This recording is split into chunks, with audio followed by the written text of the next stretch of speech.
दोस्तों एक गांव में एक पंडित जी रहते थे। वैसे तो पंडित जी वेद और शास्त्रों का उन्हें बहुत ज़्यादा ज्ञान था, लेकिन वो अत्यंत ही गरीब थे। ना ही रहने के लिए उनके पास घर था और ना ही उनके पास खाने के लिए अच्छा भोजन और ना ही उनके पास पैसे थे। हाय गाइस, मैं हूँ शिव और एक छोटा सा प्रसंग हम सब के लिए। दोस्तों एक छोटी सी झोपड़ी थी, उसी में रहते थे पंडित जी। भिक्षा मांगकर जो उन्हें मिल जाए उसी में अपना जीवन यापन किया करते थे। दोस्तों एक दिन पंडित जी किसी गांव में भिक्षा मांगने गए तो उस समय पंडित जी के कपड़े बहुत ज़्यादा गंदे थे और कई जगह से फट भी गए थे। जब उन्होंने एक व्यक्ति का दरवाज़ा खटखटाया तो उसमें से एक व्यक्ति बाहर निकला। उससे पंडित जी के गंदे कपड़े और फटे कपड़े देखकर उसके मन में घृणा हो गई। उससे पंडित जी को धक्के मार के बाहर निकाल दिया और कहा कि कहाँ से चले आते हैं पागल। दोस्तों पंडित जी दुखी मन से घर वापस लौट आए थे। तभी किसी भले आदमी की नज़र पंडित जी के फटे हुए कपड़ों पर पड़ी तो उस भले आदमी ने पंडित जी को एक जोड़ी नए कपड़े दिला दिए। दोस्तों अगले दिन पंडित जी उसी गांव में और उसी व्यक्ति के यहाँ भिक्षा मांगने गए।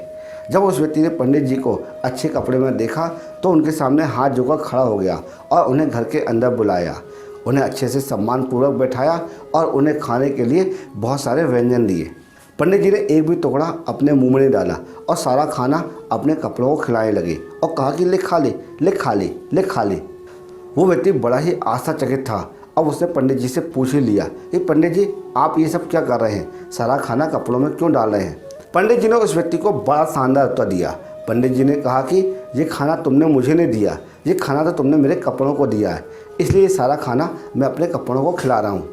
पंडित जी ने उस व्यक्ति से कहा कि कल जब मैं तुम्हारे सामने गंदे कपड़े पहन के आया था तो तुमने मुझे धक्के मार के बाहर निकाल दिया था, और आज जब मैं साफ और नए कपड़े पहन के आया हूँ तो ये देखकर तुमने मेरे सामने अच्छा खाना पेश किया है।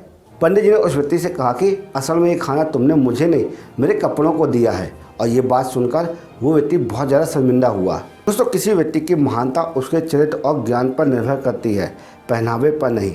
अच्छे कपड़े और गहने पहनने से इंसान महान नहीं बनता है, उसके लिए अच्छे कर्मों की ज़रूरत होती है। दोस्तों ये छोटी सी कहानी आपको कैसी लगी हमें कमेंट बॉक्स में ज़रूर बताइएगा, क्योंकि हम आपके लिए इसी तरह यूज़फुल कंटेंट प्रतिदिन बनाते रहते हैं। जय श्री राम।